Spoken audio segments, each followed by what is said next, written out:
tahu tentang lebih lanjut seperti itu. Lalu selanjutnya yang tadi ada yang dari satu mengambil penulisan atas bagian ternyata kalau mengambil tulisan itu tidak semena-mena kita aku gini aja lah, udah begini aja lah, ternyata ada tahap-tahapan yang sebenarnya ini. Nah, dimana apapun keputusan yang kita ambil itu jangan ada yang sempat merugikan orang lain. Itulah kemudian saya biasa. Dan satu lagi program ini Bu, program ini saya rasa cukup menarik. Memang ternyata program itu pun yang berdampak pada murid itu, walaupun kita melakukannya cuma sedikit, akan tetapi berdampak sangat kepada murid. Dan dulunya saya nggak sampai kepikiran buat briefing gini apa segala macam, nggak kepikiran ya di dalam kelas selalu dibuat kan seperti itu. Ternyata setelah saya pelajari, oh ternyata dibuat sebelumnya ini tuh anak-anak senang semua. Jadi itulah yang saya ambil inti dari pembelajaran ada tiga titik. Bagaimana dengan budaya positif? Budaya positif ya. Oh iya lupa ya. Budaya positif juga sudah diterapkan. Tapi masih adalah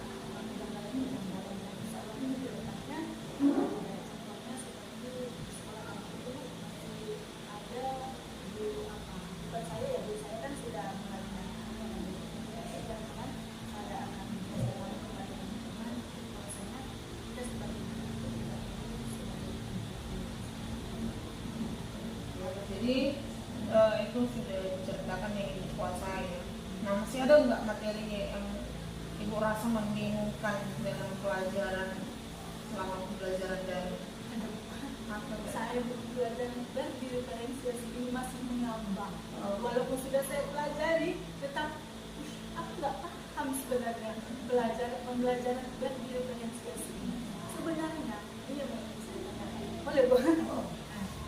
Sebenarnya pembelajaran dan diferensiasi ini kan berkelompok, di mana dikelompokkan mana yang anak ini yang kinestetik, mana yang visual dan mana yang tidak.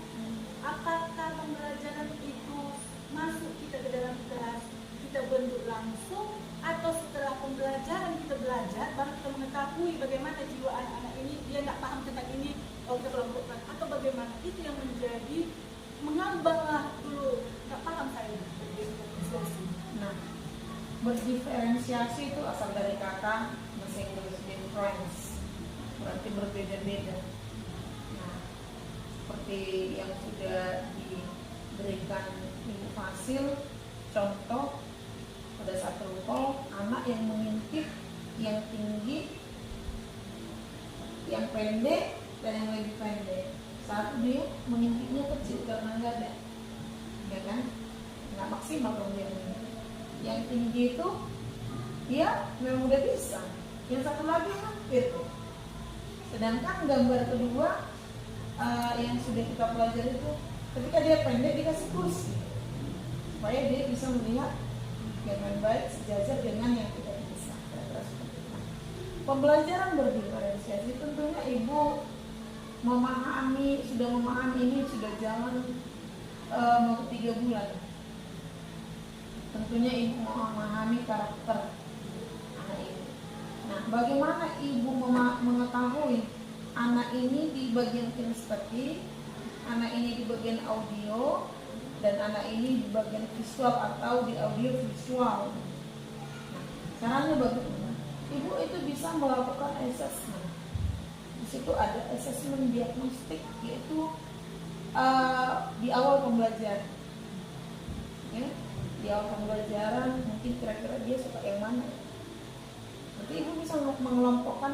Nah, ibu bisa juga menggunakan asesmen formatif.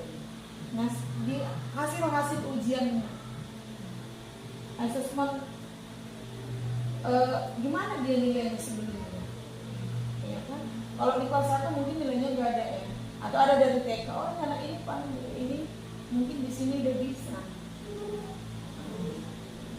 Jadi tepatnya itu asesmen diagnostik, yaitu kita bisa memberi pertanyaan pemantik. Ya, siapa yang suka belajar seperti ini? Saya Bu, saya. Siapa yang suka kalau kayak gini?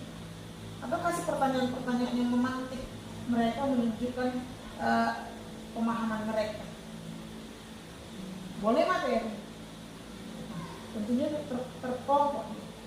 Atau kalau sudah semester 2 atau ibu kelas 2, tentunya ibu sudah punya, oh ini suka ini anaknya masak ini suka yang kinestetik yang langsung. Kalau saya buat ini menghitung ini, kalau saya suruh mencari batu ini cepat, ini menghitung batu, mengurutan batu, kinestetik berarti ini mengelompokkan. Ini suka mengelompok ini. Nah, ini sepertinya auditori aja dia udah ini begitu lagi. Jadi tidak dikelompokkan yang pandai Iya, nah bukan. bukan. Nanya lagi, ini kan saya di kelas 1 untuk orang masuk kan saya tes. Anak yang bisa baca, anak yang meja, anak yang tahu huruf, dan anak yang sama sekali tak tahu huruf. Dan misalnya di sini saya kelompokkan yang tak tahu huruf. Ini yang udah meja, ini sudah ini masih apa, ini sudah baca seperti ini. Apa kayak itu sama. Jadi pembelajarannya tidak maksimal karena kalau awal ini masih califu kan. Jadi kalau diajari yang sudah bisa baca califu, mereka bosan. Mereka kan nggak bisa baca. Sementara yang benar kamu di sini hari tidak. Jadi itu lagi di exercise sama memang tahu. Jadi saya bilang ini nggak bisa baca. Nggak tahu huruf sama sekali. Ini tahu huruf. Ini itu. Jadi pembelajarannya beda-beda. Kembali ke diri ibu, bagaimana profesional itu sendiri ibu untuk membela mereka.